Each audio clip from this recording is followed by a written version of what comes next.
नमस्कार. Next point आहे solution of trigonometric equation. आता इक्वेशन म्हणजे काय ते माहिती आहे. अल्जेब्राइक इक्वेशन्स बरीच आपण सॉल्व्ह केलेली आहेत. अल्जेब्राइक इक्वेशन मध्ये आपण बघितलं की बरेचदा काय असतं की अल्जेब्राइक इक्वेशनला युनिक सोल्युशन असतं, काही वेळेला मल्टिपल सोल्युशन्स असू शकतात. आता ट्रिग्नोमेट्रिक इक्वेशनला युनिक सोल्युशन आहे का मल्टिपल सोल्युशन्स आहेत का अजून काही इन्फायनाइट सोल्युशन्स आहेत ते आपण इथे बघणार आहोत. इक्वेशन म्हणजे काय ते माहिती आहे. तर ट्रिग्नोमेट्रिक इक्वेशन म्हणजे काय, सपोज असं एखादं दिलं असेल की sine theta is equal to 1/2, then this is equation, कारण मध्ये इक्वल साइन आहे आणि दोन एक्सप्रेशन्स दिलेत, सो दिस इज इक्वेशन. आता याचं सोल्युशन फाइंड आउट करणं म्हणजे काय की कुठल्या थीटाच्या व्हॅल्यूसाठी आन्सर 1/2 येतं हे आपल्याला फाइंड आउट करायचं. म्हणजे थोडक्यात थीटा ही व्हॅल्यू आपल्याला फाइंड आउट करायची. सो सपोज सोल्युशन हे असेल की sine theta is equal to some constant sine alpha. याचा अर्थ काय की हा अल्फा जो अँगल आहे त्या अँगलसाठी 1/2 ही व्हॅल्यू येणार आहे. आता हे इझी, आपल्याला माहिती आहे 1/2 व्हॅल्यू कशी येते, 30 ची. सो साइन अल्फा मीन्स काय म्हणा, साइन 30 डिग्री किंवा π/6 असं लिहिलं तरी चालेल. Sine theta that implies theta is equal to 30 degree. त्यामुळे सोल्युशन काय मिळालं की theta is equal to 30 degree. म्हणजे हे वन ऑफ द सोल्युशन, कारण theta is equal to 30 degree हे ट्रिग्नोमेट्रिक इक्वेशनला युनिक सोल्युशन नसणार आहे. कारण आपण ह्याच्या आधीच्या अगदी पहिल्या दुसऱ्या व्हिडिओमध्ये कोऑर्डिनेट जॉमेट्री आणि ते युनिट सर्कल वगैरे याचा यूज करून ट्रिग्नोमेट्रिक रेशोच्या व्हॅल्यूज काढल्या होत्या. आणि तेव्हा असं पण म्हटलं होतं की ट्रिग्नोमेट्रिकचे साइन आणि कॉस ही पिरियॉडिक फंक्शन्स असतात, त्यामुळे 2π नंतर त्या व्हॅल्यू रिपीट होतात. So theta is equal to 30 degree म्हणजे इथे कुठेतरी 30 डिग्री असा थीटा जर मिळाला तर इथे 1/2 असणार आहे 30 साठी. पण हे 0 पासून 30 पर्यंत गेले की 1/2 व्हॅल्यू मिळते. पण एक सर्कल जर कंप्लीट केलं 2π, हे 2π सर्कल कंप्लीट केलं तर ह्या पॉइंटला पुन्हा 1/2 व्हॅल्यू मिळते. सो 2π प्लस थीटाला पण सेम व्हॅल्यू मिळते. अगेन सर्कल एक कंप्लीट केलं की 4π म्हणा प्लस थीटाला पण मिळते. सो असं करत करत गेलं तर इन्फायनाइट सोल्युशन्स मिळतील where sine theta is equal to 1/2. हा वन पार्ट झाला. अजून काही सोल्युशन्स आहेत का की ज्याच्यात व्हॅल्यू 1/2 मिळू शकते. सो साइन सेकंड क्वाड्रंट मध्ये पॉझिटिव्ह असतो, त्यामुळे हा पाय म्हणजे 180 डिग्री मधून जर थीटा मायनस केलं तर हा ह्या पॉइंटला कुठेतरी ते व्हॅल्यू येते आणि ह्या पॉइंटला व्हॅल्यू परत प्लस 1/2 असते. सो साइन साठी या पॉइंटला व्हॅल्यू प्लस 1/2 असते, म्हणजे पाय मायनस थीटा साठी सुद्धा 1/2 हीच व्हॅल्यू येते. अगेन म्हणजे जो काही थीटा असेल तर 30, 60 जे काय असेल ते सोल्युशन तेच येतं सेम. अगेन 3π मायनस थीटा साठी पण सेम येतं, 5π मायनस थीटा साठी सुद्धा सेम येतं. म्हणजे थीटा साठी येते ह्या सगळ्या व्हॅल्यूजसाठी पण सेम येतं आणि ह्या सगळ्या व्हॅल्यूजसाठी पण सेम आन्सर येतं. म्हणजे अर्थातच लक्षात आलंय इथे काही ट्रिग्नोमेट्रिक इक्वेशन्सला युनिक सोल्युशन्स नसतं, इन्फायनाइट सोल्युशन्स असतात. आता त्या सोल्युशनपैकी काही सोल्युशनना म्हणतात प्रिन्सिपल सोल्युशन्स आणि काही सोल्युशन्सना म्हणतात जनरल सोल्युशन्स. ते अगदी सिंपल आहे. प्रिन्सिपल सोल्युशन्स म्हणजे the solutions lie in between 0 to 2π. Means कुठलाही थीटा हा 0 to 2π ह्या इंटरवल मध्ये जर असेल हा थीटा, म्हणजे फक्त एक सर्कल कंप्लीट करताना इथे ज्या व्हॅल्यू येतात त्या थीटाच्या तेवढ्याच व्हॅल्यूना फक्त प्रिन्सिपल सोल्युशन्स म्हणतात. आणि त्याच्यानंतर एकदा एक सर्कल कंप्लीट केल्यानंतर रिपीट होत राहतात व्हॅल्यूज. त्या किती आता रिपीट होणार, इन्फायनाइट टाइम्स रिपीट होणार आहे. तर ही सगळी जी आहेत त्या सगळ्या सोल्युशन्सना म्हणतात general solution of that trigonometric equation. Simple आहे, ज्याची व्हॅल्यू इन बिटवीन 0 to 2π आहे तेवढ्यांनाच फक्त म्हणायचं प्रिन्सिपल सोल्युशन आणि उरलेल्या इन्फायनाइट सोल्युशन्सना म्हणायचं जनरल सोल्युशन्स. तर रूल किंवा असा फॉर्म्युला काय तयार होईल मग की sine theta is equal to suppose sine alpha असं काहीतरी इक्वेशन असेल. म्हणजे ह्या साइन अल्फा म्हणजे असते 1/2 √3/2 1 0 वगैरे जी काय व्हॅल्यू दिली असेल. तर त्यासाठी जनरल सोल्युशन काय झालं मग की 2π प्लस थीटाला पण रिपीट होतं, π मायनस थीटाला पण होतं. बघितलं तर 1π मायनस थीटा, 2π आलं की प्लस थीटा, 3π आलं की मायनस थीटा, 4π आलं की प्लस थीटा. म्हणजे ऑड नंबर्सना गेलं की मायनस थीटा होत आहे, इव्हन नंबर्सना गेलं की प्लस थीटा होतोय. सो आपण हे जनरलाइज करणार आहोत. जनरलाइज करताना सगळे पाय येतात, म्हणजे n पाय सगळे पाय येतात, 1 2 3 4 5 6 सगळे इन्फायनाइट येणार. सो n पाय येणार आहेत. पण पुढच्या थीटामध्ये ऍड आणि मायनस करताना साइन थोडं चेंज होते. कसं होत आहे, ऑड असताना थीटाचं साइन मायनस येते आणि हा नंबर n हा इव्हन असताना थीटाचं साइन प्लस येते. ते ऑड इव्हन इंडिकेट करण्यासाठी आपण लिहितो -1/n. कारण -1 ची काय प्रॉपर्टी आहे, -1चा रेस-1 झालं की -1 राहतं, रेस-2 झालं की +1 राहतं.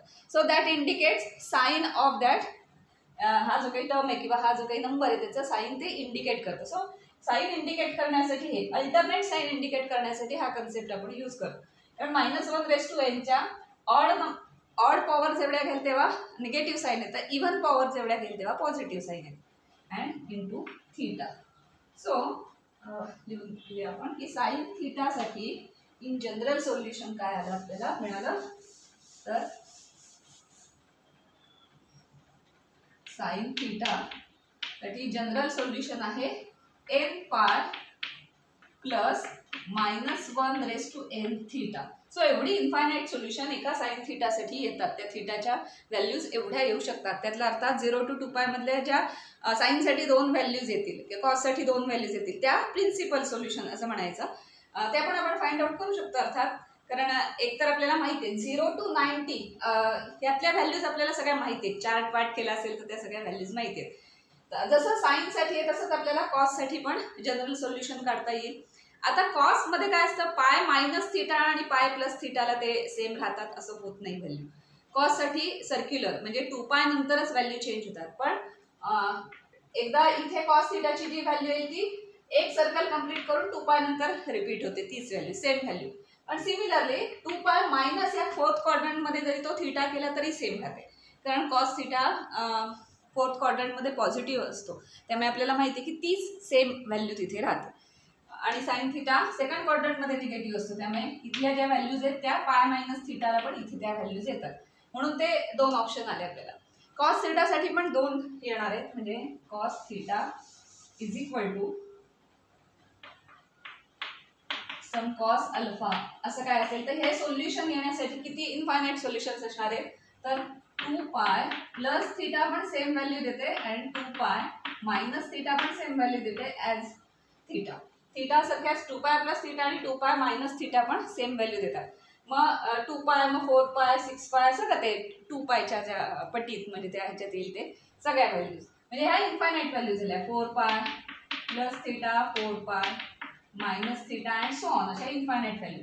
मग जनरल लिहायचं झालं तर काय होणार आहे कॉस थीटासाठी जनरल सोल्युशन हे असणार आहे 2nπ कारण 2च्या पटीत येणार आहे सगळे n जे नॅचरल नंबर्स आहेत त्याच्या 2च्या पटीत येणार आहेत आणि प्लस और मायनस थीटा कारण एकदा 4π प्लस थीटा होता एकदा 4π मायनस थीटा त्यामुळे हा नंबर सेम राहतो पण एकदा प्लस होता एकदा मायनस त्यामुळे इथे डायरेक्ट प्लस और मायनस थीटा असं आपण घेतो.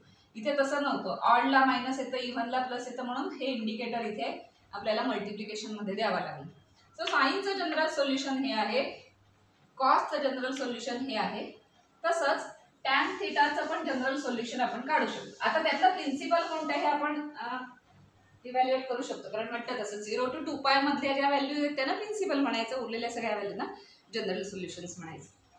टॅनचं काढता येईल कारण साईन आणि कॉस एकदा मिळालं की टॅनचं आपल्याला काढता येईल पण सेक कोसेक किंवा कॉटचं काढायची गरज नाही कारण हे सगळे रिलेटेड आहेत साईन कॉस आणि टॅनशी. त्याच्यावरून आपण ते रेसिप्रोकल घेऊन वगैरे असं करून त्या जेव्हा कॉट किंवा कोसेक येईल तर ते काढू शकतो आपल्याला साईनचं आणि माहिती असेल तर. टॅनचं असेल तर काय येणार tan theta is equal to some tan alpha हे जर त्याचं सोल्युशन असेल तर टॅन म्हणजे काय की sine theta upon cos theta is equal to sine alpha upon cos alpha. आता हे सगळं आपण इकडे आणूया म्हणजे काय that implies sine theta upon cos theta minus sine alpha upon cos alpha is equal to 0. थोडंसं आपण इव्हॅल्युएट करूया आणि टॅनचं जनरल सोल्युशन काय आहे ते बघूया. आता आपण एक क्रॉस मल्टिप्लाय करूया म्हणजे डिनॉमिनेटर सेम होईल मग तो इकडे गेला की 0 मध्ये ॲब्सॉर्ब होऊन तो जाईल म्हणजे डिनॉमिनेटर राहणार नाही. So that implies sine theta cos alpha minus cos theta sine alpha. आता upon cos theta cos alpha denominator झालाय पण तो इकडे 0ला मल्टिप्लाय केलं की काय होणार आहे 0च राहणार आहे त्यामुळे डिनॉमिनेटर गेला. आता कोणाचा फॉर्म्युला आहे sine cos minus cos sine हा साईन ए मायनस बी याचा फॉर्म्युला आहे. So that implies sine A minus B means theta minus alpha is equal to 0.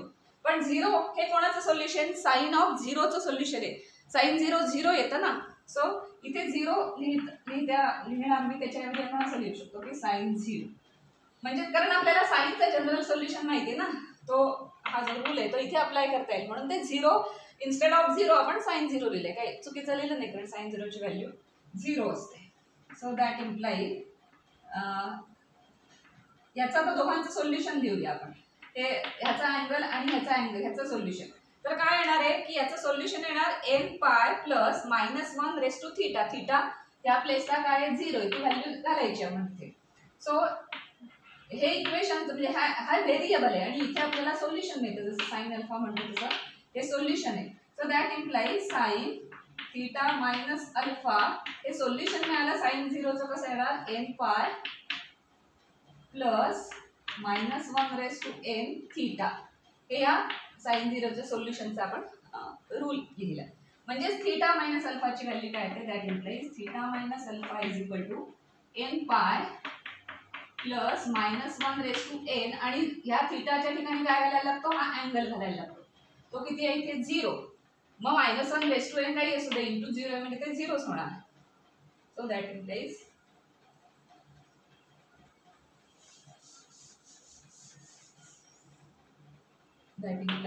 Theta minus alpha is equal to n pi into हे सगळं 0 झालं is equal to n पाय.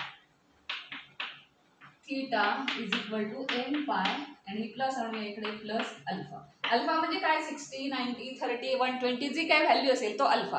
ते solution ते असणार. म्हणजे थीटाची व्हॅल्यू टॅन साठी कशी काढता येते, तर n पाय प्लस अल्फा. आता n कशातला आहे, इंटिजर मधला आहे, म्हणजे किती व्हॅल्यूज येतील त्याच्या इन्फायनाइट व्हॅल्यूज येणार.